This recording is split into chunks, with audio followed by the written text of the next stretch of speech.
दोस्तों, मैं online lectures में आपका स्वागत करता हूं। मैं हूं आपके साथ AK सैनी और जो टॉपिक मैं आज इस वीडियो में आपके लिए लेकर आया हूं, this is going to be very interesting, very fundamental, very basic और बहुत ही ज्यादा इंपॉर्टेंट टॉपिक है ये, जिसका नाम है यील्ड पॉइंट फिनोमिना, जिसको आप अक्सर देखते आए होंगे स्ट्रेंथ ऑफ मटेरियल के कोर्सेज में, जिसको मैकेनिक्स ऑफ मटेरियल भी आप बोलते हो। स्ट्रेस स्ट्रेन कर्व आप स्टार्टिंग में ही प्लॉट करने लग जाते हो मटेरियल्स के लिए, डक्टाइल मटेरियल्स के लिए स्पेशली, और आप देखते हो कि वहां आपके पास यील्ड पॉइंट फिनोमिना आता है नजर में, फिनोमिना, यील्ड पॉइंट फिनोमिना। लेकिन उसकी वजह क्या है, उसकी क्या रीजनिंग है, वो शायद आप में से ज्यादातर लोग, मेजॉरिटी, नहीं जानते होंगे। ये मेरा दावा है, आप नहीं जानते होंगे, लेकिन हम उनको स्किप नहीं कर सकते क्योंकि वो बहुत ही फंडामेंटल है। लेकिन उसका जो रीजन है, उसका जो लॉजिक है कि उसकी वजह क्या है, वो क्यों पिक्चराइज हो रहा है यील्ड पॉइंट फिनोमिना, उसके पीछे की सारी कहानी जहां जाकर जुड़ती है, वो है मटेरियल साइंस का विषय, मटेरियल साइंस का सब्जेक्ट, जिसमें मैं ऑलरेडी एक वीडियो अपलोड कर चुका हूं, लेक्चर नंबर 2। इससे पहले वाली जो वीडियो है मटेरियल साइंस में, लेक्चर नंबर 2 में, जिसमें मैंने एक्सप्लेन किया है एज डिसलोकेशन और बर्जर वेक्टर को। आप एक बार वो हिंदी में डिलीवर की हुई वीडियो को जरूर देखिएगा, lecture number 2 edge dislocation and Burgers vector के नाम से वो वीडियो है। अगर आपको वो वीडियो समझ में आ गई, जी हाँ, अगर आपको वो वीडियो समझ में आ गई तो डेफिनेटली आप यील्ड पॉइंट फिनोमिना को भी समझ जाने वाले हो। ये सारा उसी के ऊपर बेस्ड है, सारा के सारा खेल। तो आप उसको एक बार जरूर देखिए, और उसको अगर एक बार देखोगे तो ये तो मेरी गारंटी है कि आपको समझ में आने वाला है, डेफिनेटली आपको समझ में आने वाला है। चाहे आपकी जो रैंकिंग है वो एवरेज स्टूडेंट की है या टॉप स्टूडेंट की है या इवन बिलो एवरेज की भी है, ये मैं आपको श्योरिटी देता हूं कि आप मेरे लेक्चर सुनिए, आपको डेफिनेटली वो चीज समझ में आएगी और 100% समझ में आएगी, और ऐसा समझ में आएगी कि आप उसको भूलोगे नहीं। तो इतना इंटरेस्टिंग वे में मैंने आपको समझाने की कोशिश की है, और वो 10-15 मिनट की वीडियो आप जरूर देखिएगा। आइए चलते हैं यील्ड पॉइंट फिनोमिना में। अब वो चीज मैं यहां पे एक्सप्लेन नहीं कर सकता, आप जरूर देखिए एज डिसलोकेशन बर्जर वेक्टर की वीडियो, उसका लिंक मैं इस वीडियो के डिस्क्रिप्शन बॉक्स में डाल चुका हूं, आप एक बार जरूर देखिएगा। और एक रिक्वेस्ट मैं और करता हूं उससे पहले कि मैं लेक्चर शुरू करूं, प्लीज लेक्चर को एंड तक जरूर देखिए, स्किप करने की भूल मत करिए, क्योंकि ये कोई एंटरटेनमेंट क्लिप बिल्कुल भी नहीं है जिसको आप बीच बीच में से देख लो काम चल जाएगा, ऐसा नहीं। इसकी एक एक कड़ी जुड़ी हुई है, एक एक शब्द जुड़ा हुआ है। कभी भी किसी लेक्चर को, किसी डिस्कोर्स को आपको मिस नहीं करना चाहिए, इसलिए आप एक एक शब्द पे ध्यान दें। By the end of this lecture, you will be able what I want to deliver, definitely. So आइए चलिए हम डिस्कस करते हैं यील्ड पॉइंट फिनोमिना। आप समझ चुके होंगे कि मैं किस बात पे डिस्कस करने जा रहा हूं। अगर आपको अभी भी नहीं समझ में आया तो मैं आपको 2 मिनट में समझा देता हूं कि मैं एक्सप्लेन क्या करने जा रहा हूं। जी हां, देखिए,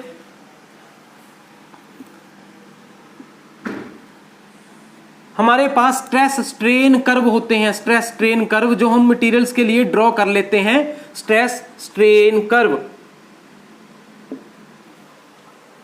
इसके ऊपर भी वीडियो मैं एक अपलोड कर चुका हूं, उसका लिंक भी डिस्क्रिप्शन बॉक्स में मिल जाएगा, आप वहां से समझ लीजिएगा। यहां सिर्फ मैं वो प्लॉट ड्रॉ कर रहा हूं।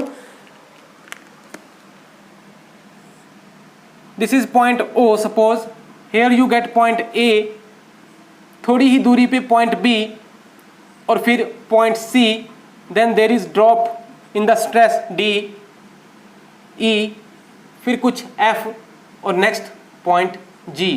सो ऐसा कुछ एक बिल्कुल जो जनरल हम बना सकते हैं स्ट्रेस स्ट्रेन कर्व, वो ऐसा होता है। आपको अलग अलग बुक्स में अलग अलग ऑथर्स के द्वारा अलग अलग प्रकार के स्ट्रेस स्ट्रेन कर्व मिल जाएंगे, बिल्कुल एग्जैक्ट आपको ऐसा सपोज ना भी मिले, लेकिन आप घबराइए मत। जो मैंने आपको यहां पे दिखा दिया, ये एक बिल्कुल जनरल कर्व है स्ट्रेस और स्ट्रेन के बीच में, एक डक्टाइल मटेरियल के लिए। ज्यादा से ज्यादा ये चीजें आ सकती हैं, लेकिन ऐसा ना आए वो बात अलग है। आपको ये चीज ना मिले जब आप प्लॉट करने जाओ यूटीएम मशीन के ऊपर, या ये चीज ना मिले तो वो हो सकता है, या A और B आपको अलग अलग कुछ डिस्क्रीट पॉइंट्स ना मिलें, एक दूसरे के साथ ही वो कोइंसाइड हैं, ऐसा हो सकता है। लेकिन ये मैंने बिल्कुल जनरल कर्व बनाया है, ध्यान दीजिए। तो यहां पे यील्ड पॉइंट फिनोमिना क्या है, मैं सिर्फ उसी पे आ रहा हूं, बाकी सारा कर्व मैं छोड़ रहा हूं। यील्ड पॉइंट फिनोमिना है ये वाला पार्ट, दिस वन।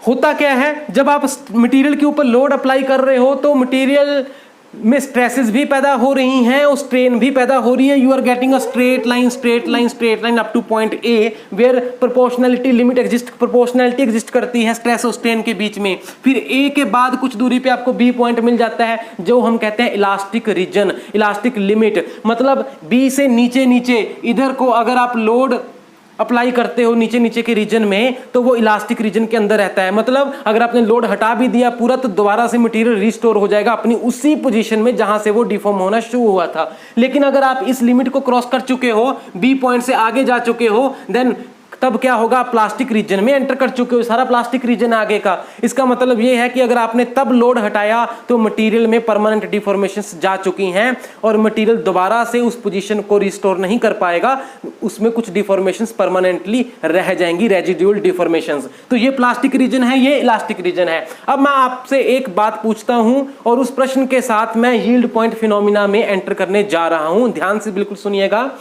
प्रश्न ये है कि जैसे जैसे आप लोड बढ़ाते चलेंगे, स्ट्रेस बढ़ती चलेगी, स्ट्रेन बढ़ती चलेगी। हम जानते हैं, हम समझ चुके हैं, आप मेरे पिछले लेक्चर सब देख लीजिएगा, आपको अच्छे से समझ में आएगा स्ट्रेस क्या है, स्ट्रेन क्या है, कैसे पैदा हो रही है, क्यों हो रहा है, सब कुछ आ जाएगा समझ में। लेकिन जब आप इलास्टिक लिमिट तक पहुंच गए तो इलास्टिक लिमिट पर होता क्या है, लिमिट क्रॉस कर गए आप, इसका मतलब यह है कि बॉन्ड्स टूट गए, पुराने बॉन्ड्स टूट गए और नए बॉन्ड्स बन गए। अगर आपको इसमें थोड़ा सा भी डाउट है मेरी स्टेटमेंट में कि ये क्या हो रहा है, क्या बोल रहे हैं सर, तो आप इससे पहले वाली लेक्चर नंबर 2 की जो वीडियो है जिसकी मैं बात कर रहा हूं, एज डिसलोकेशन बर्जर वेक्टर वाली, उसको एक बार देखिएगा, आपको समझ में आ जाएगा। इलास्टिक लिमिट क्रॉस करते ही क्या हुआ, प्लास्टिक लिमिट में चले गए और बॉन्ड्स टूट गए। देखिए हो क्या रहा था, मैं आपको जरा शॉर्ट में समझा देता हूं। बॉन्ड स्ट्रेच हो रहा था, जैसे जैसे लोड बढ़ा रहे थे बॉन्ड स्ट्रेच हो रहे थे, स्ट्रेच हो रहे थे, स्ट्रेच हो रहे थे, और जैसे ही प्लास्टिक रीजन में आपने एंटर किया उस टाइम पे क्या हुआ, वो बॉन्ड टूट गया और बॉन्ड टूट के नए बॉन्ड्स बन गए। ऐसा कुछ हुआ था, आप पिछली वीडियो देख लीजिएगा। तो प्रश्न ये है कि जैसे जैसे स्ट्रेचिंग हो रही थी बॉन्ड की, समझ में आता है कि स्ट्रेसेस बढ़ रही हैं, स्ट्रेन बढ़ रहा है, समझ में आ रहा है हमें। लेकिन जब वो बॉन्ड टूट गया, देखिए जब वो बॉन्ड टूट गया तब क्या ऐसा नहीं होना चाहिए था कि स्ट्रेसेस रिलीव हो जानी चाहिए थी, स्ट्रेसेस खत्म हो जानी चाहिए थी। एकदम से सडनली आपको जो फिनोमिना नजर आना चाहिए था वो ये होना चाहिए था कि स्ट्रेसेस गिर जाती, यहां पे बी पॉइंट पे स्ट्रेस गिरती नजर आनी चाहिए थी, क्योंकि बॉन्ड टूटे हैं। जो बॉन्ड स्ट्रेच हो रहा था तो उसमें स्ट्रेसेस तो आ रही थी, लेकिन जब वो बॉन्ड एकदम से टूट गया तो क्या वो स्ट्रेस रिलीविंग का कारण नहीं बनना चाहिए था? स्ट्रेस रिलीविंग होनी चाहिए थी, यहां पे स्ट्रेस गिरनी चाहिए थी, बट ऐसा यहां पे क्यों नहीं दिखाई देता? उल्टा दिखाई क्या देता है, स्ट्रेस तेजी से बढ़ती है, स्ट्रेस तेजी से बढ़ती है, एक पॉइंट तक जाके बढ़ती है जिसको हम पॉइंट ना लिख रहे हैं पॉइंट सी, और इस सी का नाम है अपर यील्ड पॉइंट। और फिर उस अपर यील्ड पॉइंट के बाद आपके पास स्ट्रेस गिरती नजर आ रही है डी तक, स्ट्रेन लगभग उतनी ही है, स्ट्रेस गिर गई, स्ट्रेन उतनी ही है, सी से डी। देखिए ध्यान से, सी टू डी स्ट्रेस फॉल कर गई है, स्ट्रेन लगभग उतनी है। तो सी पॉइंट आपके पास अपर यील्ड पॉइंट है, अपर यील्ड पॉइंट, मैं शॉर्ट में लिख रहा हूं अपर यील्ड पॉइंट, और डी पॉइंट जो है लोअर यील्ड पॉइंट। यही यील्ड पॉइंट फिनोमिना है कि ऐसा होता क्यों है, जबकि होना उल्टा चाहिए था और यहीं पे हो जाना चाहिए था, बी पर ही हो जाना चाहिए था। तो यही मेरा प्रश्न है और इस प्रश्न के जवाब में यील्ड पॉइंट फिनोमिना की एक्सप्लेनेशन है, और उस एक्सप्लेनेशन के पीछे की कहानी क्या है, एज डिसलोकेशन और बर्जर वेक्टर की जो मैंने आपको कहानी एक्सप्लेन की मटेरियल साइंस में, वही इस चीज के एक्सप्लेनेशन का रूट है। तो आइए इस चीज को मैं अब एक्सप्लेन करने जा रहा हूं। अब मुझे आपकी पूरी कंसंट्रेशन चाहिए, वीडियो का एक एक सेगमेंट जरूर देखिए, मिस नहीं करना। सो आइए हम चलते हैं।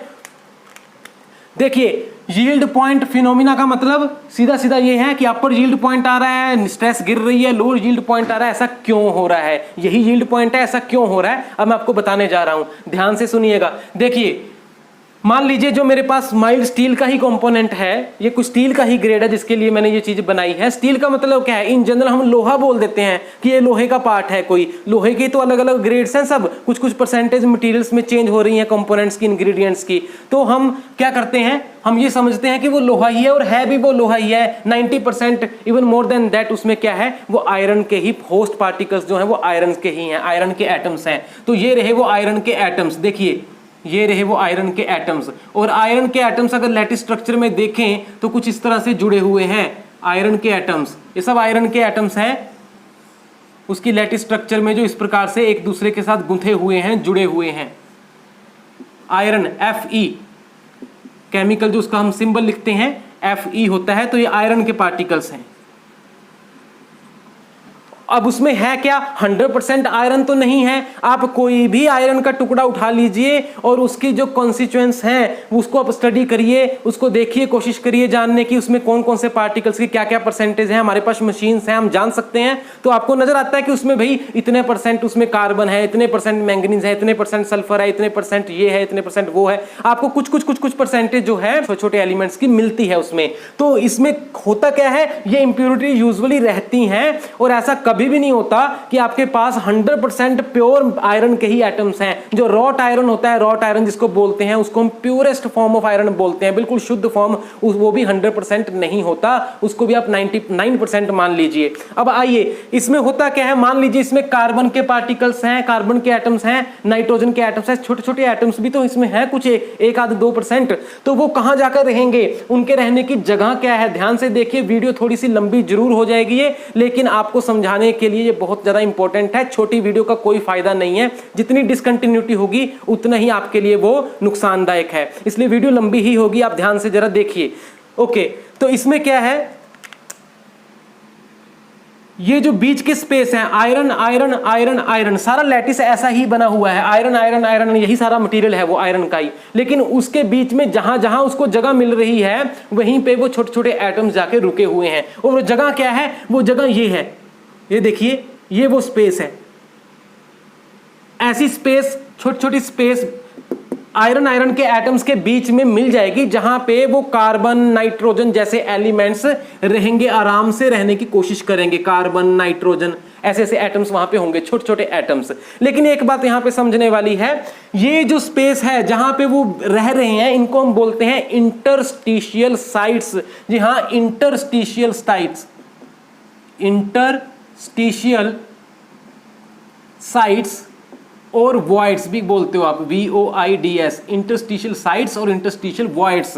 तो ये वॉइड्स हैं, ये साइट्स हैं, इंटरस्टिशियल साइट्स हैं पेरेंट्स एटम के बीच में, होस्ट एटम्स के बीच में, जहां पे वो रह रहे हैं। ये इंटरस्टिशियल डिफेक्ट है बेसिकली मटेरियल का। पॉइंट डिफेक्ट्स जो हम मटेरियल में पढ़ते हैं अलग अलग प्रकार के, उनमें एक डिफेक्ट इंटरस्टिशियल डिफेक्ट ही है। ये डिफेक्ट ही तो है, और क्या है, आयरन का पार्ट है लेकिन उसमें कार्बन नाइट्रोजन भी पड़ा हुआ है, ये मटेरियल का डिफेक्ट ही तो बोलेंगे, और क्या है ये। तो ये डिफेक्ट है इंटरस्टिशियल डिफेक्ट, जिसका मतलब है इंटरस्टिशियल साइट्स के ऊपर छोटे छोटे एटम्स पड़े हुए हैं, जैसे कार्बन नाइट्रोजन। यहां पे तो वो पड़े होंगे नहीं, क्योंकि यहां तो पहले ही ऑक्यूपाइड है स्पेस, तो यही तो स्पेस बचती है। तो ऐसी छोटी छोटी स्पेस पे कार्बन नाइट्रोजन जैसे छोटे एटम्स पड़े हुए हैं, ध्यान दीजिए। अब मेरी बात ध्यान से सुनिएगा आप, ये जो बीच का वॉइड का साइज है, 4 आयरन के एटम्स है और उनके बीच में बीच की जो स्पेस है वॉइड, जिसको हम बोल रहे हैं वॉइड या साइट, इंटरस्टिशियल साइट, ये है तो है छोटी सी जगह, लेकिन ये इतनी ज्यादा जगह नहीं है कि इसमें एक कार्बन का एटम अच्छे से बैठ सके, एक नाइट्रोजन का एटम अच्छे से बैठ सके। बेचारा बैठा है, कार्बन नाइट्रोजन का एटम वहां पे बैठा तो हुआ है, लेकिन वो बड़े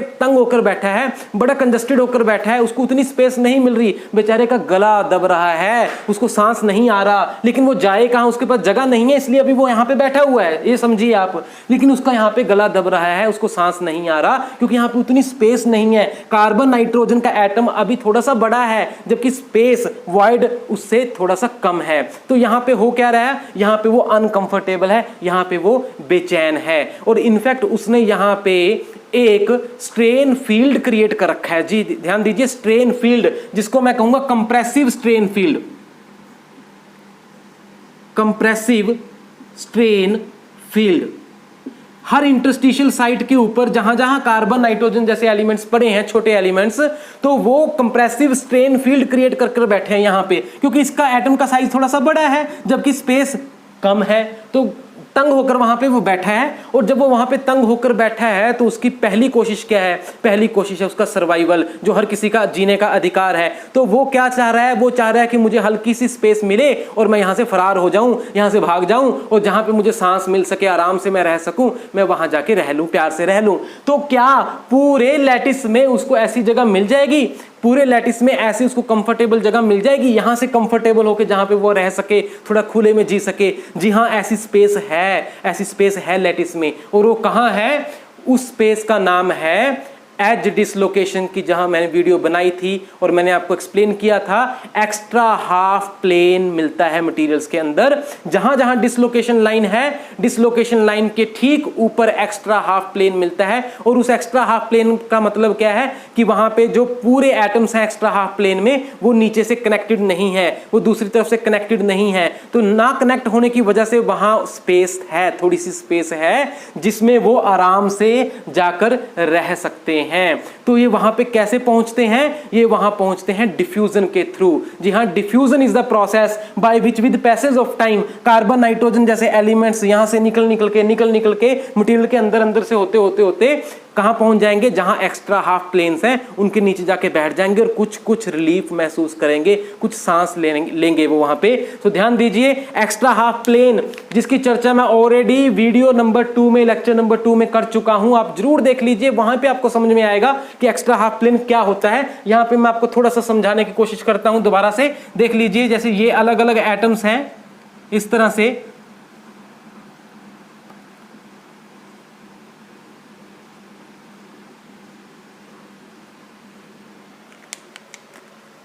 तो ये आपस में कनेक्टेड हैं, ये इसके साथ कनेक्टेड है, ये इसके साथ कनेक्टेड है, ये इसके साथ कनेक्टेड है, ओके, ये इसके साथ कनेक्टेड है, ये इसके साथ कनेक्टेड, ऐसे ये आपस में कनेक्टेड है।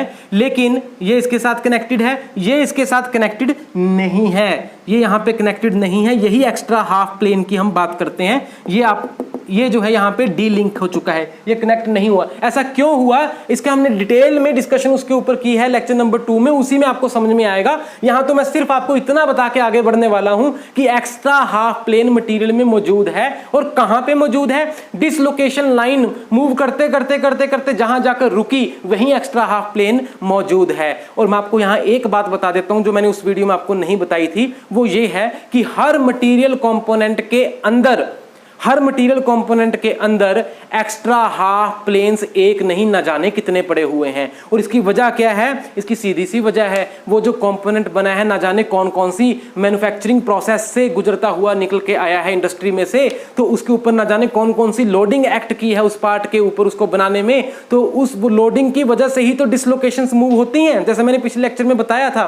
तो उन लोडिंग्स की वजह से, लोडिंग जो हमने अलग अलग प्रकार की लगाई होगी, वो सब की वजह से न जाने कितनी डिसलोकेशंस किस डायरेक्शन में मूव की हैं। तो कहने का मतलब सीधा सा भाई इतना ही है कि एक मटेरियल के अंदर there are large number of dislocation lines present in different directions, और इसकी वजह से न जाने कितने एक्स्ट्रा हाफ प्लेन्स एक डिफेक्ट की फॉर्म में मटेरियल के अंदर मौजूद हैं, कितने एक्स्ट्रा हाफ प्लेन्स। तो जहां पे एक्स्ट्रा हाफ प्लेन है, ध्यान दीजिए, जहां पे एक्स्ट्रा हाफ प्लेन है उसके नीचे आपको एक्स्ट्रा स्पेस मिल जाती है। तो ये जो कार्बन नाइट्रोजन जो कंप्रेसिव स्ट्रेन फील्ड में बैठे थे गला रूंधे हुए, तो वो अब सांस लेने के लिए डिफ्यूजन के थ्रू समय के साथ साथ मटेरियल में से होते यहां आकर पहुंच जाते हैं, यहां पे पहुंच जाते हैं। देखिए यहां पे आके वो कार्बन नाइट्रोजन जैसे एटम्स जुड़ने शुरू हो जाते हैं। इधर से भी आगे, इधर से भी आगे, लैटिस में से कहीं और थे, वो भी समय के साथ साथ डिफ्यूज होते यहां आकर रुक गए। तो धीरे धीरे समय के साथ साथ क्या होगा, यहां पे एक गुच्छा बनना शुरू हो जाएगा, एक बंडल बनना शुरू हो जाएगा। कार्बन नाइट्रोजन जैसे एटम्स वहां पे जुड़ने शुरू हो जाएंगे, इधर से भी आ रहे, इधर से भी आ रहे, उधर से भी आ रहे, वो सारे एक धर्मशाला में इकट्ठे हो रहे हैं। वो क्या है? वो यही तो है। और एक यहां पे एक एटमॉस्फेयर क्रिएट हो जाएगा वो छोटे एटम्स का, जिसको हम बोलते हैं क्वार्टरल एटमॉस्फेयर, COTTREL, क्वार्टरल एटमॉस्फेयर। क्वार्टरल एटमॉस्फेयर बनना शुरू हो जाएगा। ये छोटे छोटे एटम्स का एटमॉस्फेयर है, वो यहां पे आके एक्यूमुलेट होने शुरू हो गए, जुड़ने शुरू हो गए। यहां तक आपको सारा खेल समझ में आ गया। हुआ क्या है, इंटरस्टिशियल वॉइड्स में जल्दी से आपको रिवाइज कर देता हूं। इंटरस्टिशियल साइड्स के ऊपर छोटे छोटे एटम्स होते हैं इंप्योरिटीज की फॉर्म में, क्योंकि और तो जगह नहीं है, लेकिन समय के साथ साथ वो वहां से निकल के भागते हैं डिफ्यूजन के थ्रू, और मटेरियल में जहां जहां एक्स्ट्रा हाफ प्लेन मौजूद है एज डिसलोकेशन डिफेक्ट की वजह से, तो उनके नीचे कुछ फ्री स्पेस होती है तो वो वहां पे आके कंफर्टेबली स्टे करने की कोशिश करते हैं। यहां पे भी स्ट्रेन फील्ड तो रहता है, कंप्रेसिव स्ट्रेन फील्ड, लेकिन उतना नहीं रहता जितना जहां पर था, इसलिए यहां पे वो कंफर्टेबल है। धीरे धीरे करके अगल बगल के सब जगह से निकल कर एक वहां पे कोट्रल एटमॉस्फेयर बना देते हैं, वो छोटे छोटे कार्बन नाइट्रोजन जैसे एटम्स। ओके, यहां तक अब आपको समझ में आ गया। अब हम बात करते हैं स्ट्रेस स्ट्रेन कर्व में इलास्टिक लिमिट के बाद, बी पॉइंट के बाद जब आप प्लास्टिक रीजन में चले गए तो स्ट्रेसेस क्यों बढ़ रही हैं? अभी भी स्ट्रेस क्यों बढ़ रही है? ये वाली चीज स्ट्रेस क्यों बढ़ी? जबकि मैंने बताया कि प्रैक्टिकली अगर आप सोचो थोड़ा सा फोकस करके तो बोन टूटे हैं तो स्ट्रेस रिलीव होनी चाहिए थी, लेकिन स्ट्रेस बड़ी है, स्ट्रेस बढ़ती चली गई, एक पॉइंट तक बढ़ती चली गई। ऐसा क्यों हुआ? देखिए, ऐसा इसलिए हुआ क्योंकि जब डिसलोकेशन लाइन मूव करेगी तभी तो हम कहेंगे कि हाँ प्लास्टिक डिफॉर्मेशन आगे की तरफ बढ़ी है। वही लेक्चर नंबर 2 का रेफरेंस भी साथ में रखकर चलिए, ये लेक्चर भी साथ में रखकर चलिए। तो डिसलोकेशन लाइन ही तो मूव कर रही है जब हम लोड अप्लाई कर रहे हैं, प्लास्टिक रीजन में हम जा रहे हैं, प्लास्टिक लिमिट में लोड अप्लाई कर रहे हैं, तो हो क्या रहा है? डिसलोकेशन लाइन ही तो ट्रेवल कर रही है, मूवमेंट ऑफ डिसलोकेशन लाइन ही तो हो रही है। जैसे जैसे डिसलोकेशन लाइन आगे आगे आगे आगे बढ़ेगी, मटेरियल के अंदर पेनिट्रेट करेगी, वैसे वैसे प्लास्टिक डिफॉर्मेशन भी आगे आगे बढ़ेगी। तो इलास्टिक रीजन तो पहले निकल चुका है, अब डिसलोकेशन लाइन को आगे जाने के लिए क्या करना पड़ेगा? डिसलोकेशन लाइन यहां तक पहुंच चुकी है, तभी तो यहां एक्स्ट्रा हाफ प्लेन था। जहां डिसलोकेशन लाइन होती है ठीक उसके ऊपर एक्स्ट्रा हाफ प्लेन होता है, और वहीं उसके नीचे आके कौन बैठा है? नीचे आके कार्बन नाइट्रोजन एटम्स एकम्युलेट होकर बैठे हैं। तो डिसलोकेशन लाइन भी यहीं पे पहुंची हुई है। अब अगर आप और ज्यादा मटेरियल को डिफॉर्म कर रहे हो, और लोड लगा रहे हो, और स्ट्रेस और स्ट्रेन बढ़ा रहे हो, तो क्या हो रहा है? स्ट्रेसेस बढ़ रही हैं और ज्यादा। क्यों? क्योंकि डिसलोकेशन लाइन को यहां से, यहीं पर है ना डिसलोकेशन लाइन, तो इसको आगे जाने के लिए अब क्या करना पड़ेगा? इस बैरियर को क्रॉस करना पड़ेगा। ये रास्ते में इसके जहां डिसलोकेशन लाइन अभी पहुंची है ठीक वहीं पे उसका शत्रु बैठा है, उसका दुश्मन बैठा है। दुश्मन क्या है? ये रेजिस्टेंस, ये बैरियर, ये हर्डल, ये ऑब्स्ट्रक्शन, ये बाधा रास्ते में जो बैठी है कोट्रल एटमॉस्फेयर की फॉर्म में। तो डिसलोकेशन लाइन को इसको क्रॉस करके आगे चलना है, इसको पार कर कर आगे चलना है। तो जितना आप लोड लगाते चले जा रहे हो वो बेसिकली क्या है? स्ट्रेसेस और ज्यादा मटेरियल में दे रहा है, क्योंकि मटेरियल के अंदर डिसलोकेशन लाइन को इसको पार करना है, इसको क्रॉस करके अब आगे बढ़ना है। तो इसके बैरियर की वजह से ये जो रास्ते में गतिरोध है इतना भारी, इस ऑब्स्ट्रक्शन की वजह से ही यहां पे स्ट्रेस बढ़ती नजर आ रही है। तो ध्यान दीजिए, स्ट्रेस यहां पे बढ़ रही है प्लास्टिक रीजन में इस कोट्रल एटमॉस्फेयर की वजह से। बहुत ही इंपॉर्टेंट मैंने आपको बात समझाई है। और ये सी पॉइंट तक बढ़ी, सी पॉइंट का मतलब है स्ट्रेसेस बढ़ी और डिसलोकेशन लाइन जैसे कैसे इसको पार कर गई, और जब वो पार कर गई वो यहां तक पहुंच गई, स्टेज डिसलोकेशन लाइन पार कर गई, यहां तक पहुंच गई। अब स्ट्रेस क्यों गिरी? अब नीचे क्यों आया ये कर्व सी से D? Upper yield point, lower yield point अब क्यों आया? क्योंकि एक बार, जी हां, एक बार कोट्रल एटमॉस्फेयर का बैरियर क्रॉस कर लिया, वो स्पीड ब्रेकर क्रॉस कर लिया डिसलोकेशन लाइन ने, अब आगे तो नहीं है ना, अब आगे तो कोट्रल एटमॉस्फेयर नहीं है, इसलिए अब क्या होगा? जो काम यहां पर होना चाहिए था स्ट्रेस गिरने का, ठीक, वो अब यहां पे आपको नजर आती है, एकदम से स्ट्रेस गिरती है, स्ट्रेस वहां पे फॉल करती है। स्ट्रेस अब नहीं बढ़ेगी, क्योंकि स्ट्रेस बढ़ने का कारण कोट्रल एटमॉस्फेयर था, वो क्रॉस कर दिया जैसे कैसे जोर लगाकर, सी पर पहुंच गया। अब उसके बाद स्ट्रेस एकदम से गिरती है, फिर स्ट्रेस में आपको ड्रॉप नजर आता है, सडन ड्रॉप नजर आता है, जबकि स्ट्रेन में कोई फर्क नहीं पड़ा, एकदम से स्ट्रेस आपकी गिरती नजर आएगी, वही लोअर यील्ड पॉइंट है। तो इस प्रकार से अपर यील्ड पॉइंट और लोअर यील्ड पॉइंट दोनों ही आपको इन जनरल नजर आते हैं। तो अब दोस्तों आप समझ चुके होंगे यील्ड पॉइंट फिनोमिना, लेकिन अभी इसमें इतनी पेचीदगियां हैं, अब मैं सब चीजें आपको कैसे एक्सप्लेन करूं, लेकिन छोटी छोटी कुछ बारीक बातें आपको और बताकर जा रहा हूं। वीडियो को भी देखते रहिए, बहुत ही इंपॉर्टेंट चीजें, ध्यान दीजिए। ये जो यील्ड पॉइंट फिनोमिना है ये सिर्फ और सिर्फ लो कार्बन स्टील्स में ही आपको नजर आता है। मीडियम कार्बन स्टील में और हाई कार्बन स्टील में ये फिनोमिना आपको नजर नहीं आता। देखिए, बहुत ही इंपॉर्टेंट बात आपको बता रहा हूं, yield point phenomena low carbon steel में नजर आता है। लो कार्बन स्टील किसको बोलते हैं हम? जिसमें कार्बन आपका 0.3% से मान लीजिए कम है, 0.3% से कम कार्बन की अगर रेंज है तो वो लो कार्बन स्टील होता है। सिर्फ उसी में यील्ड पॉइंट फिनोमिना नजर आता है। कहने का मतलब अपर यील्ड पॉइंट और लोअर यील्ड पॉइंट ये दोनों उसमें आएंगे। दोनों आएंगे, इसी को यील्ड पॉइंट फिनोमिना बोलते हैं। अदरवाइज हाई कार्बन स्टील में और मीडियम कार्बन स्टील में भी इवन ये फिनोमिना आपको नजर नहीं आता। तो इसका एक्सप्लेनेशन क्या है, इसका रीजन भी मैं आपको बता के जा रहा हूं। इसका कारण सिर्फ इतना है, जो आपके पास हाई कार्बन स्टील है या मीडियम कार्बन स्टील भी लगा लीजिए, उसमें कार्बन की परसेंटेज ज्यादा है और उसमें ऐसे कार्बन जगह जगह जगह जगह पड़े होंगे पूरे लैटिस में। लो कार्बन स्टील में तो थोड़ी थोड़ी जगह वहां पे अवेलेबल है, जबकि हाई कार्बन स्टील में या मीडियम कार्बन स्टील में ऐसे कार्बन तो जगह जगह पड़े हैं। वो सबके सब ढूंढ रहे हैं कि हमें स्पेस मिले, स्पेस मिले, स्पेस मिले। जहां डिसलोकेशन लाइन पहुंची है वहां एक्स्ट्रा हाफ प्लेन है, उसके नीचे जगह है, खाली स्पेस है, और वो खाली स्पेस किसने भर दी, वो निकल निकल के आकर बैठे हैं कंप्रेसिव स्ट्रेन फील्ड से निकल निकल कर कार्बन नाइट्रोजन वहां क्वार्टरल एटमॉस्फेयर की फॉर्म में वहां पे बैठे हैं। ठीक है जी, वहां बैठे हैं डिसलोकेशन। तो जैसे ही डिसलोकेशन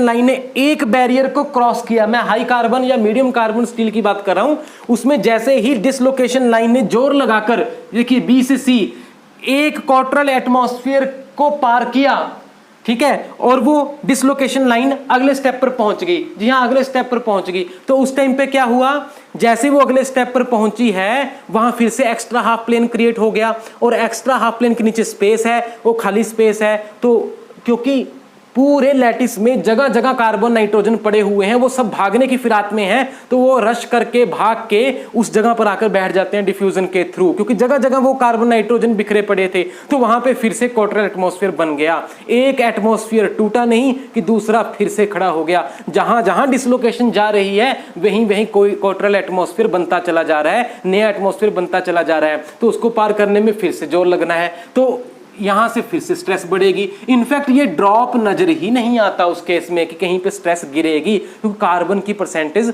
बहुत ज्यादा है। ये वो रीजन है कि सिर्फ लो कार्बन स्टील्स में यील्ड पॉइंट फिनोमिना नजर आएगा, मीडियम या हाई कार्बन स्टील्स में ये फिनोमिना नजर नहीं आता। सो फ्रेंड्स, बहुत कुछ बातें मैं आपको समझा चुका हूं। लास्ट में जाते जाते वीडियो में एक और बहुत ही इंपॉर्टेंट बात आपको बताने जा रहा हूं। मान लीजिए आपने लोड लगाते लगाते लगाते लगाते आप इस रीजन में पहुंच गए, यहां पर पहुंच गए, ई से भी आगे चले गए, ई से आगे इस रीजन में आप आ गए, और अब आपने क्या किया, लोड हटा दिया, सारा का सारा हटा दिया। हुआ क्या था, जैसे जैसे आप लोड हटाते चले गए यील्ड पॉइंट फिनोमिना आया, यील्ड पॉइंट फिनोमिना आया। ध्यान दीजिए, अपर यील्ड पॉइंट भी आया, लोअर यील्ड पॉइंट भी आया। आप लोड लगाते चले गए प्लास्टिक रीजन में और आप यहां पहुंच गए, ई से एफ की रीजन में चले गए, और अब आप लोड सारा का सारा हटा दीजिए एकदम से। तो दोबारा आप लोड हटाते हटाते वापस आ गए, जीरो पर तो नहीं आओगे क्योंकि प्लास्टिक रीजन में थे, यहां कहीं आ जाओगे, कुछ स्ट्रेन परमानेंट रह जाएगी, रहने दो, कोई बात नहीं। अब आप इमीडिएटली क्या कीजिए, फिर से लोड लगाना शुरू कर दीजिए, दोबारा फिर से लोड जीरो से बढ़ाना शुरू कर दीजिए। अब जब आप सेकंड टाइम लोड बढ़ा रहे हो तब आप देखोगे यील्ड पॉइंट फिनोमिना नजर नहीं आएगा। बहुत ही इंपॉर्टेंट एक मिरेकुलस सी चीज आपको नजर आएगी कि क्या हुआ भाई, अभी अभी तो हम कर हटे थे, जब हमने पिछली बार लोड लगाया, अभी तो लगाया अभी हाल ही में, तो क्या हुआ, यील्ड पॉइंट फिनोमिना नजर आया। लो कार्बन स्टील था, यील्ड पॉइंट फिनोमिना नजर आया, अपर यील्ड पॉइंट आया, लोअर यील्ड पॉइंट आया। मैंने क्या किया, कुछ तो नहीं किया, लोड बढ़ाता बढ़ाता आगे चला गया, सारा लोड हटा दिया, दोबारा फिर से जब लोड लगाया सेकंड टाइम में, दूसरे साइकिल में, तो अब क्या हुआ, यील्ड पॉइंट फिनोमिना नजर नहीं आया। मतलब अपर यील्ड पॉइंट तो आ गया, लोअर यील्ड पॉइंट आया ही नहीं। और फिर अपर और लोअर का लॉजिक ही क्या रहा जब है यील्ड पॉइंट एक ही है। तो ऐसा क्यों हुआ, ऐसा होने की क्या वजह है, तो वो भी मैं आपको बताने जा रहा हूं इस वीडियो के बिल्कुल एंड में, क्लाइमेक्स पार्ट में। ध्यान दीजिए, उसके साथ जुड़ी हुई एक बहुत ही इंपॉर्टेंट टेक्निकल टर्म भी है जो मटेरियल साइंस में यूज होती है। मैं आपको 2 मिनट में एक्सप्लेन कर देता हूं ऐसा क्यों हुआ। देखिए, लो कार्बन स्टील था, डेफिनेटली आपको पता है यील्ड पॉइंट फिनोमिना आ जाता है, अपर यील्ड पॉइंट आएगा, लोअर यील्ड पॉइंट आएगा, और फिर आप यहां तक चले गए, लोड हटा के यहां आ गए, और फिर से आपने लोड हटाया, जब लगाया। अब दोबारा जब आप लोड लगा रहे हो तो भाई डिसलोकेशन लाइन तो पहले ही बैरियर को क्रॉस कर चुकी है, क्वार्टरल एटमॉस्फेयर के बैरियर को डिसलोकेशन लाइन पार कर चुकी है लो कार्बन स्टील में ऑलरेडी। तो आप लोड लगाकर हटाकर अब दोबारा लगा रहे हो, डिसलोकेशन लाइन थोड़ी दोबारा उसी पोजीशन पर आ जाएगी, नहीं, डिसलोकेशन लाइन तो पहले ही वहां पहुंच चुकी है ऑलरेडी, इसको क्रॉस कर चुकी है। इसलिए जब आप सेकंड टाइम दूसरे साइकिल में लोड बढ़ा रहे तो अब डिसलोकेशन लाइन को दोबारा से इसको थोड़ी क्रॉस करना है, इसको क्रॉस करके वो एक कदम आगे बढ़ चुकी है ऑलरेडी। तो यही तो वजह थी अपर यील्ड पॉइंट और लोअर यील्ड पॉइंट को लाने की। तो यहाँ पे ऑलरेडी वो इसको क्रॉस कर चुकी है, इसलिए अब कोई भी ऐसा फिनोमिना अपर और लोअर का आपको नजर नहीं आता। ध्यान दीजिए, ये बहुत ही इंपॉर्टेंट बात मैंने आपको बताई। और लास्ट में, बिल्कुल लास्ट में एक और मजेदार सी बात आपको एक्सप्लेन करके वीडियो को मैं बंद करने जा रहा हूं, कंक्लूड करने जा रहा हूं। वो ये है कि अगर आपने मान लीजिए उसको कुछ दिन छोड़ दिया, उस कंपोनेंट को कुछ दिन कुछ महीने छोड़ दिया और आपने फिर से वो सेकंड साइकिल रिपीट करने की कोशिश की। अभी आपने सेकंड साइकिल रिपीट किया था कब? पहले लोड लगाया, उसी टाइम पे हटा दिया, उसी टाइम पे दोबारा सेकंड साइकिल में चले गए और वो को फिनोमिना नजर नहीं आया। आप ये काम थोड़े दिन रुक के कर लीजिए, 10 20 50 100 दिन रुक कर लीजिए। लोड लगाया, हटाया, और जो सेकंड टाइम जो लोड लगा रहे हो वो कुछ दिन रुक जाइए। मैं सिर्फ ये कह रहा हूं आपको कुछ दिन रुक जाइए। तो जब आप कुछ दिन रुक कर आप वो काम करोगे तो हो सकता है आपको दोबारा से वो चीज नजर आ जाए, यील्ड पॉइंट फिनोमिना अपर और लोअर। और डेफिनेटली वो आएगा कुछ पीरियड के बाद, और जितने पीरियड के बाद वो दोबारा से इंट्रोड्यूस हो जाता है उसको हम बोलते हैं strain ageing period, strain ageing time, strain ageing time. और इस फिनोमिना को स्ट्रेन एजिंग बोलते हैं। स्ट्रेन एजिंग टाइम और स्ट्रेन एजिंग पीरियड, ये जो फिनोमिना है इसको स्ट्रेन एजिंग बोलते हैं। और ऐसा क्यों हुआ बंधुओं? ऐसा सिर्फ एक वजह से हुआ। वो क्या है? वो ये है कि अगर आपने 10 20 50 100 दिन उस पार्ट को छोड़ दिया तो क्या हुआ, धीरे धीरे धीरे करके, क्योंकि अगल बगल में कुछ कहीं ना कहीं तो भले ही लो कार्बन स्टील है, कार्बन नाइट्रोजन तो है ही ना उसमें थोड़ा थोड़ा, तो उसको टाइम मिल गया, उसको वो स्ट्रेन एजिंग टाइम मिल गया, जिस टाइम में वो डिफ्यूजन होती होती होती होती होती फिर से जहां पे डिसलोकेशन रुकी थी जाकर उसके नीचे, एक्स्ट्रा हाफ प्लेन के नीचे, वहां जाके कोटरल एटमॉस्फेयर उसने बना दिया। 10 20 50 100 दिन में फिर से कोटरल एटमॉस्फेयर बन गया। अब अगर इतना टाइम रुक कर आप दोबारा लोडिंग अप्लाई करते हो तो फिर डिसलोकेशन को वो बैरियर क्रॉस करना पड़ गया जो पहले खत्म हो चुका था। तो ये स्ट्रेन एजिंग का फिनोमिना है, बड़ा ही जबरदस्त है। मैं उम्मीद करता हूं ये पूरा का पूरा लेक्चर आपके लिए बहुत ज्यादा नॉलेज वर्दी रहा होगा। इसने आपके दिमाग की खिड़कियां खोल दी होंगी, वो फंडामेंटल्स आपको समझा दिए होंगे जो डेफिनेटली आपको अब तक समझ नहीं आए होंगे, शायद आपने इनको देखा भी नहीं होगा और आप इनको बोरिंग लेते होंगे। ये फिनोमिना को आप समझने की कभी चेष्टा करते ही नहीं रहे होंगे। तो आप इस लेक्चर को एक बार से फिर से दोबारा सुन लीजिए, आपके सारे फंडामेंटल्स क्लियर हो गए होंगे। तो इस लेक्चर को और इससे प्रीवियस लेक्चर नंबर 2 को, इन दोनों को रिलेट कर जोड़ कर देखिए। और आने वाले जो सक्सीडिंग लेक्चर्स हैं मटेरियल साइंस में, वो भी इतने ज्यादा जबरदस्त और पावरफुल होने जा रहे हैं कि आपको एक एक चीज आपको रस की तरह घोल के पिलाने वाले हैं। तो इसलिए मेरे साथ बने रहिए। वीडियो अगर आपको अच्छी लगी तो प्लीज लाइक कीजिए, शेयर कीजिए और सब्सक्राइब कर दीजिए चैनल को। इतना ही कर दीजिए और थैंक यू वेरी मच।